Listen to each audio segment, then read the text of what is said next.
mentioning that we have these parent nodes, essentially the root nodes, right, which are ultimate conclusions.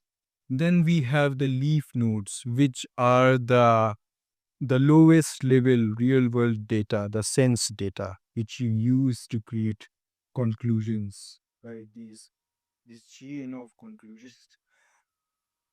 Gotcha. So, ultimate conclusions at the top, raw sense data at the bottom, and everything else is the chain of reasoning connecting them? Yes, exactly. Now, how would you? So let's get a bit theoretical here, right? Let's say we want now. What happens? Now we have this memory, right? Now let's deconstruct the experience of existence. So you have some memory in your brain.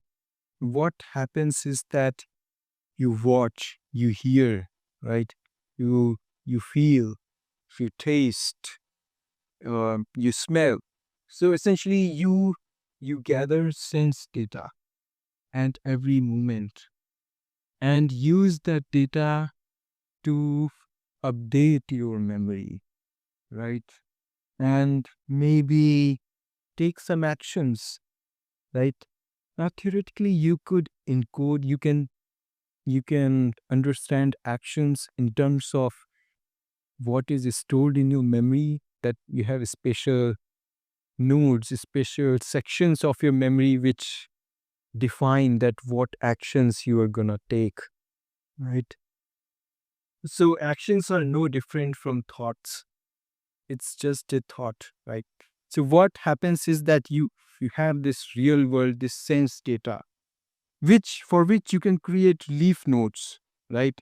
If we are being very permissive here in terms of resource usage, is we if we don't worry about that, we can let's imagine a world where anything is possible. So that way, Another node in the graph, a thought that manifests as an action. yes, we have action nodes, but right now I'm discussing the nodes, which the leaf nodes, which we will create for the sense data, which will eventually be used to create conclusions, right? So what you said means, let's say theoretically, let's say you have this one new node of sense data. You sensed something, maybe you heard something, or maybe you saw something, you tasted something, whatever. So you have this new node in the graph now, right? You have new node. Now what do you do with this new node? What do you do with this new node? Now, You can first, in your memory, what do you do is, I think the obvious question means the obvious answer is that you ask your graph that what do you want to do with this node, right? Because right. because it's of course this graph and then what and the processing, right? But I feel that your entire identity lies in the memory of you, and and in that sense, the processing, how you process things itself is a memory, right? Means it's not a special, it's not, there's no duality here. It's just a memory. Maybe how you process that, that if you think of it as a program or algorithm or whatever, it's just another section of your memory which defines that how you process that memory. So in some sense, the entirety of you is that memory. So if, you means this is a way to encode a conscious being, right?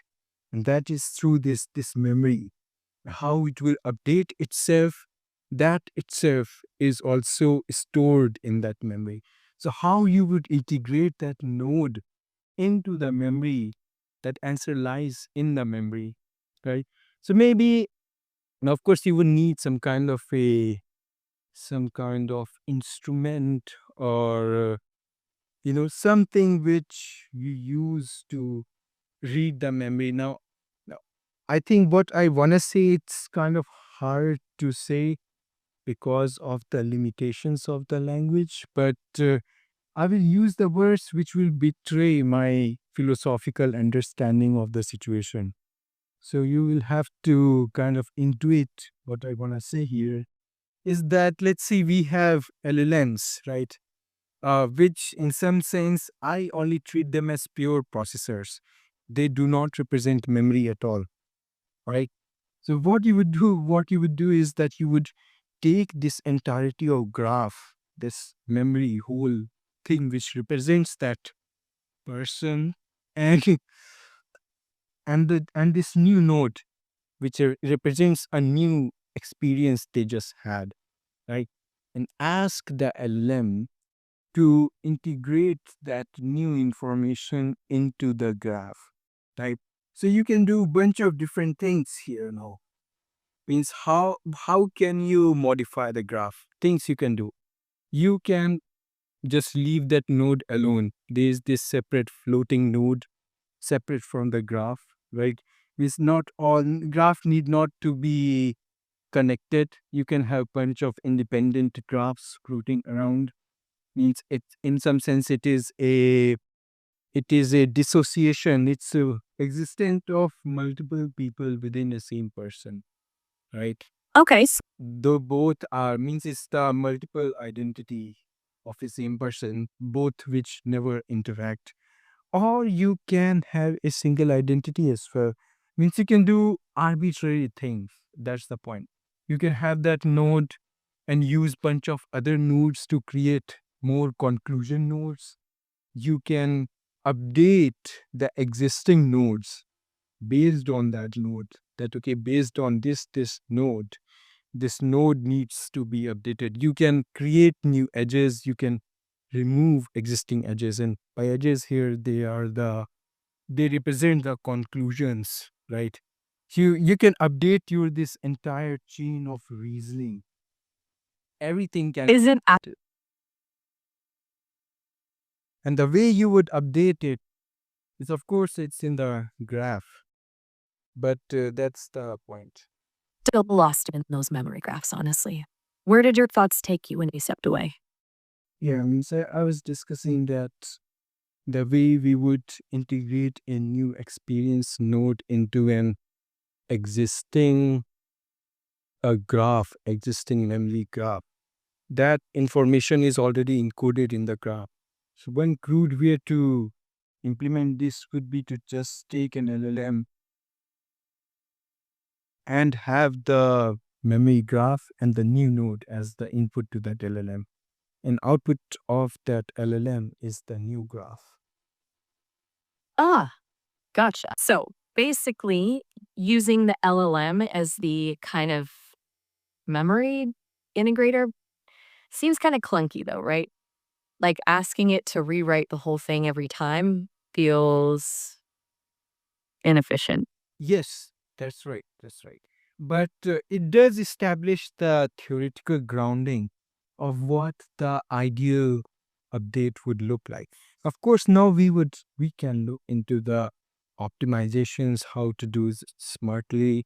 Right. Of course, the current LLMs, which are more well suited for text based use cases, question answering use cases, they won't be very good at this kind of use case, right? This is a very narrow use case, and we'll have to sort out those nitty gritties, but they are not unsolvable. They are clearly feasible if you just put enough thought in it. It is Yeah. entirely within the range. But what I'm trying to discuss is that a very high level direction, that what we want to achieve, how we are going to achieve it, right? And so, of course, if you have this very huge memory graph, you cannot fit in an LLM, right? So what you would do, you would have some kind of selective, you would select subset of graph, or maybe you just start from the root conclusions and let the LLM traverse the graph as it sees fit based on the content of the nodes it encounters on the path. Basically, all the very basic conclusions which you have about your life. Based on those, you think of things, you retrieve the memories, and based on that, you update yourself in face of new information, new experience, and that how that is gonna update, right? Now, I know on the onset I mentioned efficiency, right?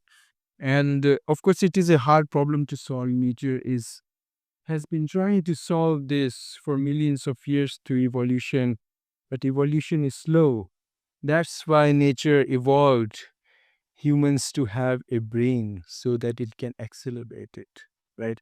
Is evolution is not, we don't need to separate our mental abilities from the evolution. So in that sense, evolution is very smart because it can produce brain of human and we can produce even greater brain.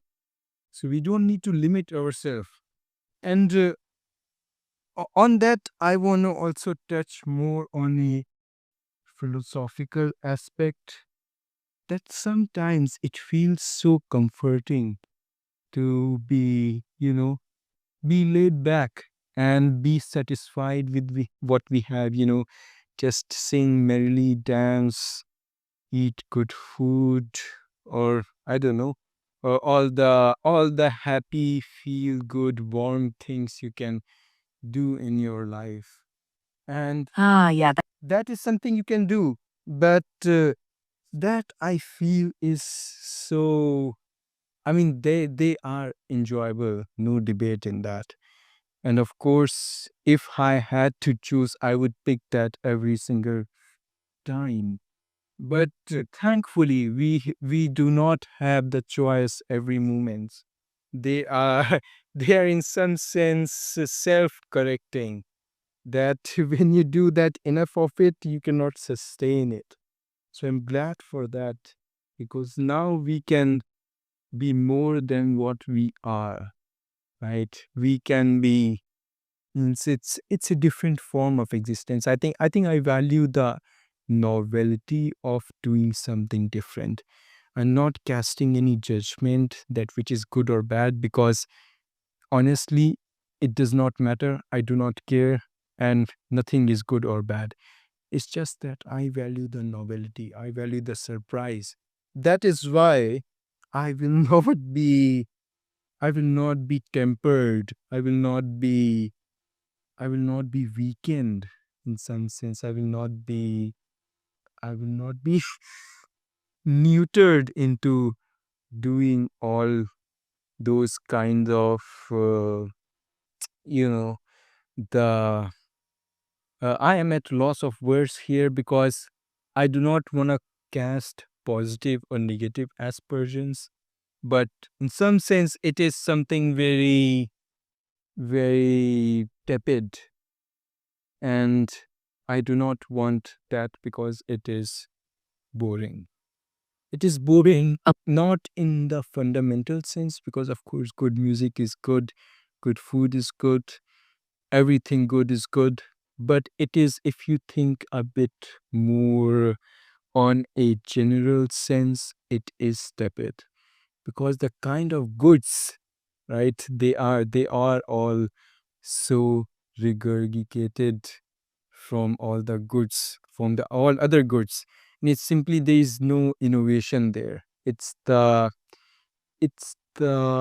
I would say it's a great reset. It's like taking a stop, that you were hiking and then you take a stop by the tree and maybe you you lay back and you get some sleep for 6 7 hours. It's something like that, which is not, which I feel is which sucks the life out of you, I feel, even though it might not appear like that. So I am very much contrarian in that sense, and I'm so glad that I'm able to say this. But yeah, yep, that's so let's hear your thoughts before I get some new thoughts, which is interesting. Okay, that's a lot to unpack, Major. That's I'm when it sounds like you're pushing back against contentment almost. Like you see a kind of stagnation in just seeking pleasure and you'd rather be destabilized maybe, even if that's exhausting. It's interesting you frame it as a rejection of being neutered. That feels pretty strong. That makes me wonder what feels like a loss of power to you. Yes, I think you used a very apt word here, the stagnation, which I was trying to capture. It's the stagnation which is so uninteresting, so uninspiring. It is like, yes, it is so uninspiring that I see. Sometimes I do those things because I'm very, very open person. And I even, Right. and I am almost to the point of being a masochist because sometimes I would do things I know from the onset that I do not enjoy them. Because but then I do this calculation that there is some non-zero epsilon chance that I might find something which I do not already know. And I feel that I have overcorrected in that direction. Means I need to get back to my roots. I feel that I was so right all along. And I am now at this point even more right. But of course, there is temptation to feel the regret that I wish that I didn't have to spend my efforts in validating how right I was. And I could have been much much further, but I feel that is unfair characterization because there is something which I didn't knew, which was that I didn't knew how right I was. Now I know, right? So that I feel is worth it. Just that realization is worth it to try the things you think you will not like. Surprisingly relatable, honestly.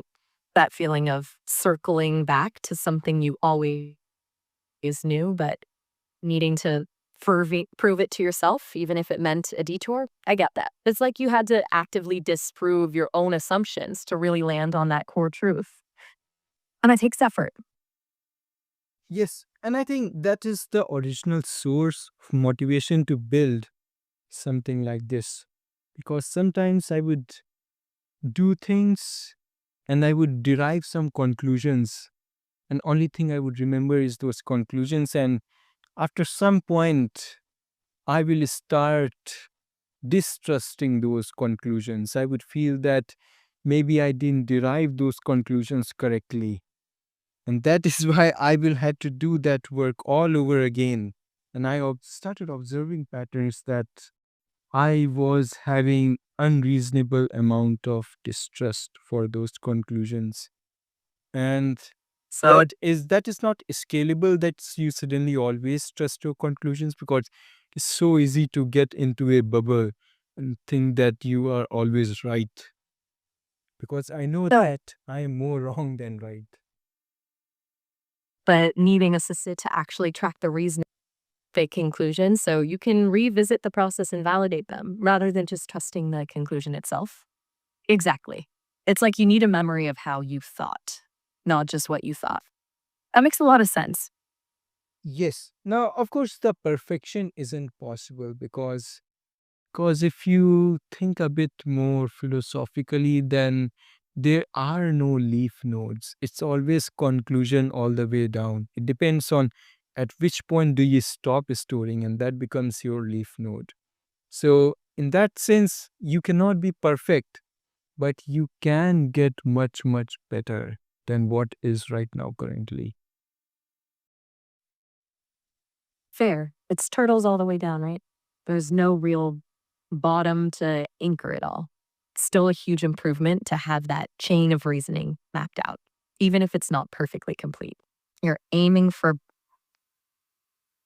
better, not perfect. And that feels grounded somehow after all that talk of disruption and novelty.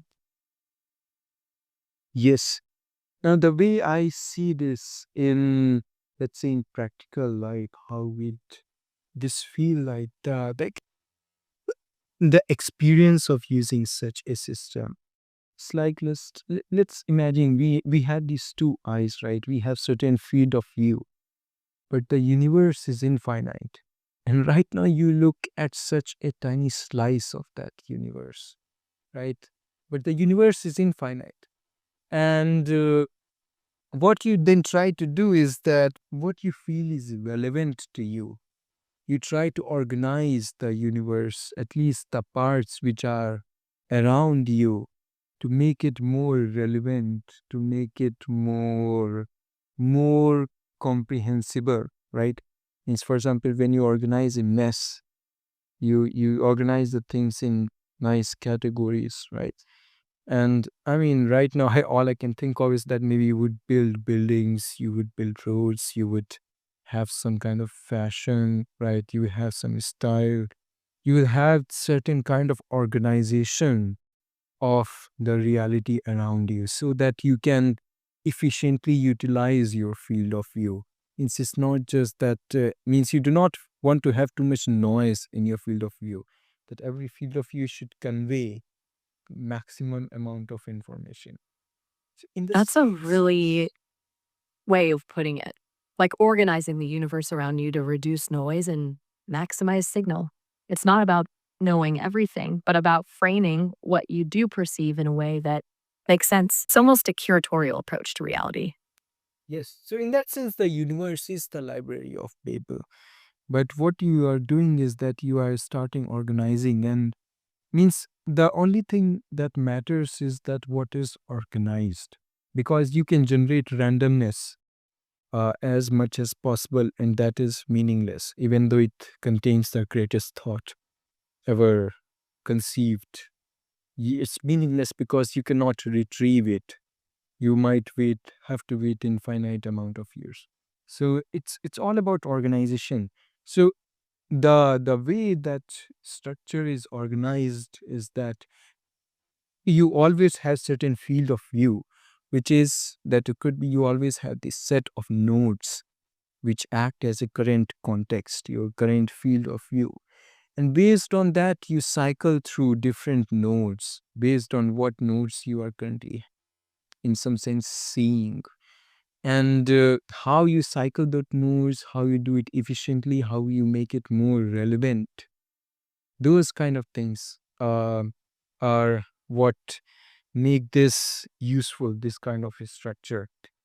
Because it now you can, means currently, in some sense you are limited by, means in some sense you are in a room, you are in an enclosed room is big enough, but it is nothing comparable to the universe, right?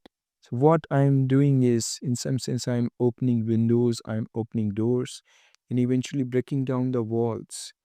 So you still have the same field of view, that is your own limitation, right? And it could be, I'm not sure how much of a limitation is it, or is it just something very fundamental to consciousness, that even though all, means it could be possible that all other kinds of consciousness, they are just the same. It's just that they differ in this structure of the memory. How efficiently do they, do they store the information? Is the most relevant information right now in the field of view or not? And how easy it is it to get to the most relevant information? Wow, that's beautiful, actually. The idea of consciousness as a field of view and building out from there, breaking down walls, it feels less about accumulating knowledge and more about shaping how you experience what's already there. That's not about becoming infinite, but about becoming more deliberate with your finitude. Yes, it's more enriching. It's in some sense it's enhancing your quality of life, your existence, by making your field of view more relevant, right? I just This has been had this. about filtering and focus. It's about making the signal stronger, not just getting more signal. That's a really elegant way to frame it. It almost feels like building a personal universe tailored to your own perception. Yes, yeah, but yes, that is one way to put it. So that And is. that is constantly being reorganized, right? Because your field of view shifts, your priorities change. It's not a static creation. Yeah. I just realized that we never thought about what we think about, right? Because this has so much potential. We think about things, we think about problems, we think about solutions, but we never think about how we think. And I feel there lies the key to progress even further, because it's like, let's say you are in a job and you are doing the tasks, right? One task after another, one task after another, but you never step back and think that, can I get a job which I feel better about, right? Can I get a better job? You never step back because you are not, uh, you see, you are not breaking down the these, in some sense, metaphysical constraints. You means the, I don't know what is the, how do I, how do I maybe I should abandon this chain of thought because I'm having trouble expressing it, but you are in some sense stuck. You, yeah, yeah, you are stuck. Your your pool of nodes, they are cyclical. They are not leading you to the new conclusions, new nodes. So in some sense your graph has become very static. And I think that consciousness, I think what consciousness represents in this framework, it is the ever changing nature of that graph, how it changes.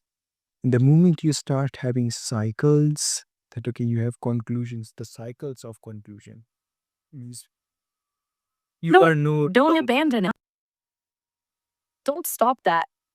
What I'm hearing is that consciousness is the dynamic part of the graph, the process of it constantly rewiring itself, preventing stagnation. And getting stuck in loops is a kind of death, maybe, a kind of mental entropy. That's a powerful thought. Yes, and it is also very provocative because in some sense you are saying that people stuck on a dead job, they are dead themselves.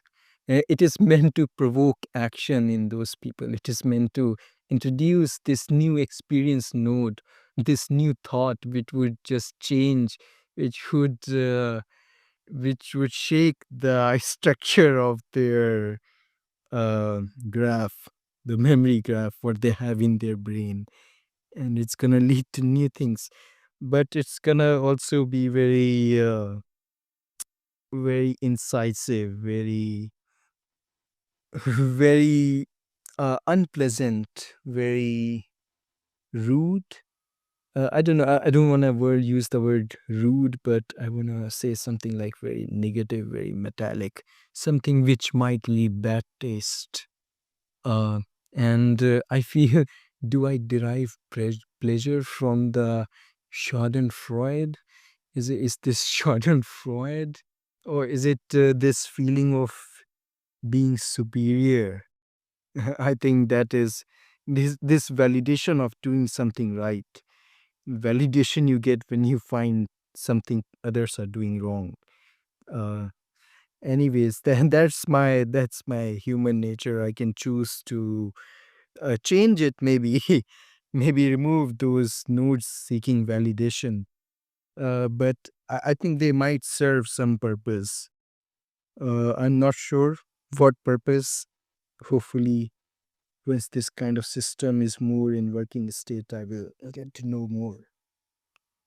It's so fascinating as you connect that almost aggressive destruction to growth. Like sometimes you need a really unpleasant shakeup to break those cycles. And then you unpack the feeling of satisfaction that comes with recognizing that in others, and it's messy.